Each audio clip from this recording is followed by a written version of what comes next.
Roundup is now approved for organic farming. Before you go down there and add a whole bunch of comments and tell people that I'm crazy, I don't know what I'm talking about, let me clarify the point first. Listen to the video. There are a couple important points that gardeners should be aware of. The first one is that the Roundup product now is available in a lot of different formulations. Traditionally, it contained glyphosate. That was that chemical that everybody learned to hate. But the newer products from Roundup, they contain all kinds of things. One of these contains vinegar. That's right. You can go and buy a Roundup product that contains vinegar. The chemical name for that is acetic acid. There's no glyphosate in it. There are no other herbicides in it. It's just vinegar. Now, the interesting thing is that vinegar is approved for certified organic farming. It is allowed as a herbicide. So does that mean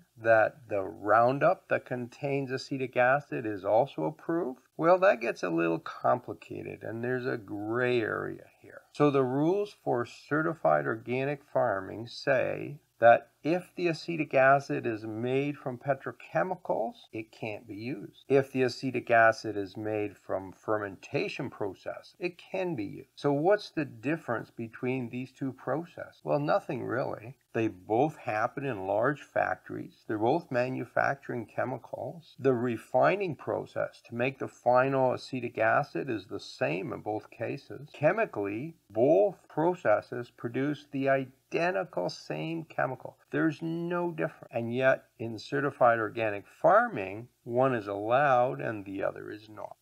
Now, I consider myself an organic gardener for the most part. I use very few chemicals, and I hardly even use any fertilizer, at least outside. I do fertilize my house, but it's silly rules like this that turn me off of organic gardening. We have two processes. They produce the exact same chemical, and yet one is approved and the other is not. That doesn't make any sense to me. So back to the question, is the Roundup product approved? And the answer is no. I'm assuming that the reason for that is that the acetic acid is made from petrochemical. Most of the world's acetic acid is made that way. However, if you're a gardener and you want to garden organically, there's absolutely no reason why you don't use Roundup with acetic acid in it. And in fact, there's a very good reason why you should use that instead of the vinegar in your kitchen. So let's ask a slightly different question. Does vinegar kill weeds? And the answer is, it depends. The vinegar in your kitchen is somewhere between 3 and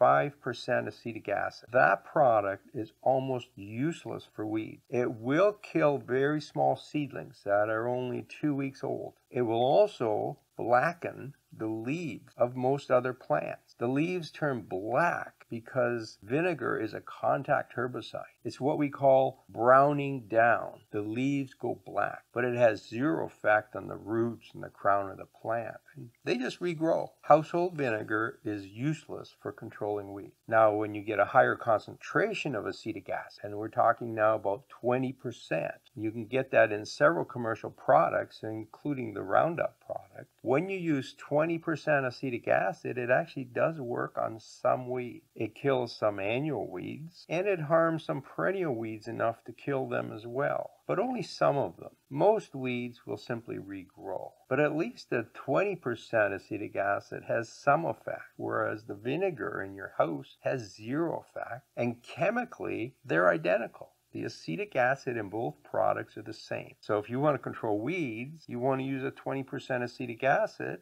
and Roundup is one of those products. Let's get back to Roundup itself. The traditional product contained a chemical called glyphosate.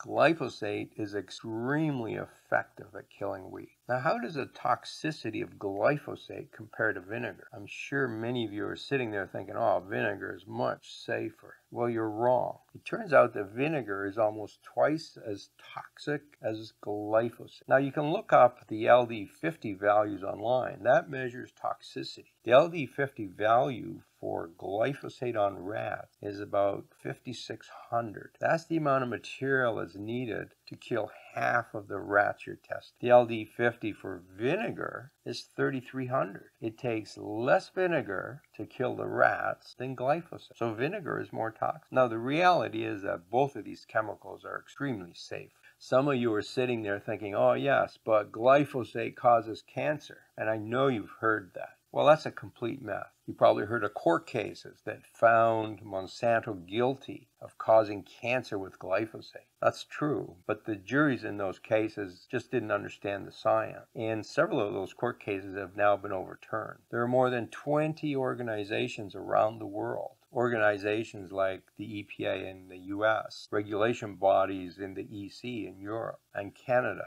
they've all come out now and stated that glyphosate does not cause cancer. If you'd like to learn more about the myths surrounding glyphosate and Roundup, have a look at my blog post, The Truth About Roundup and Glyphosate. What about all these other types of Roundup that are on the market now? What Monsanto has done is they've taken the brand name Roundup and said, everybody knows that product, so let's start making a variety of different Roundup. And they have different chemicals in them. In part, the reason for making these products is that some countries outlawed glyphosate. So Canada, for instance, and in Europe, I believe, you can't sell glyphosate as a herbicide, not to the general public, although farmers are still able to buy it. So Monsanto came up with new products that contain vinegar. And the product that we have available here in Canada is called Advanced. In the US, they've come up with a number of other types of products that have different herbicides in them, different chemicals. And some don't have glyphosate. Some have glyphosate with other chemicals. So let's have a look at some of them. There's a product called Roundup Concentrate Plus. It contains glyphosate and a chemical called diquat. Now, diquat is about 10 times as toxic as glyphosate. It's sold in white bottles with a red cap. Roundup Ready to Use Plus, it contains glyphosate and a chemical called pelargonic acid, which is actually a very safe chemical. It comes in white bottles with blue cap. Then there's Roundup Extended Control. This lasts longer in the garden, so this is a combination of pelargonic acid,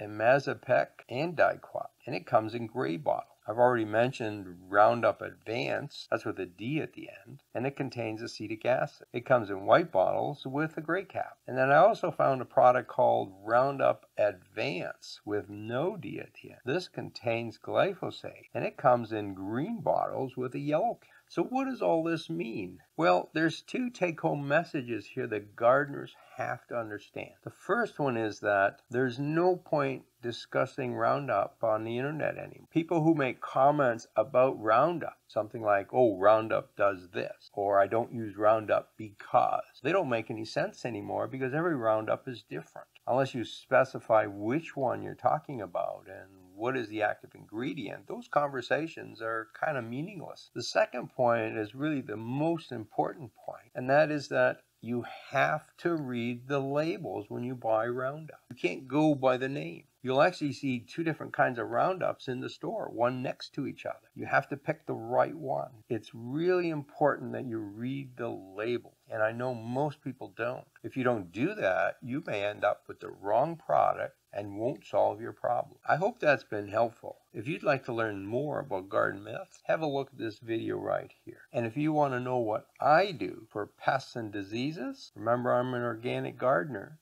have a look at this video over here. Happy gardening.